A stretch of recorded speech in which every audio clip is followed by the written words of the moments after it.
It's the story of 4 siblings, Italian nurses who, during the most difficult moment of the pandemic, gave the Pope 2 gifts: their work clothes and the box of tears. We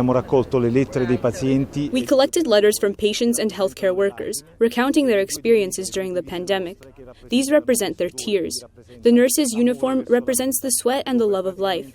Love of life has to be more contagious than the virus. We wrote to the Pope, requesting an audience to deliver these items. A few months later, they responded that they would be happy to welcome us. The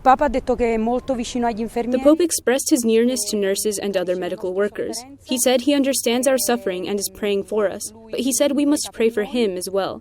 He said he is aware that nurses are in direct communication with patients and that they must often act as mediators. The siblings say the Pope's gesture is a symbol. It means the pontiff is close to not only nurses, but all healthcare workers who sacrifice themselves in difficult moments like this one.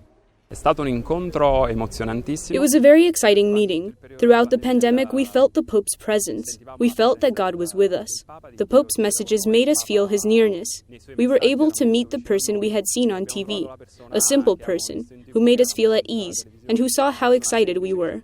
Valerio was one of the medical workers who volunteered to treat coronavirus patients. The first days were difficult from a professional point of view.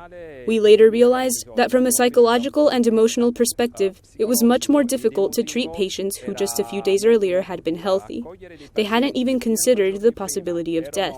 And all of a sudden, we found ourselves telling them they would soon be intubated, to call their wife and kids and say goodbye. They would do so crying. And unfortunately, many of them didn't make it. Many never woke up again. Although the situation in Italy has improved considerably, these nurses had to work when the number of coronavirus-related deaths in their country officially surpassed even that of China.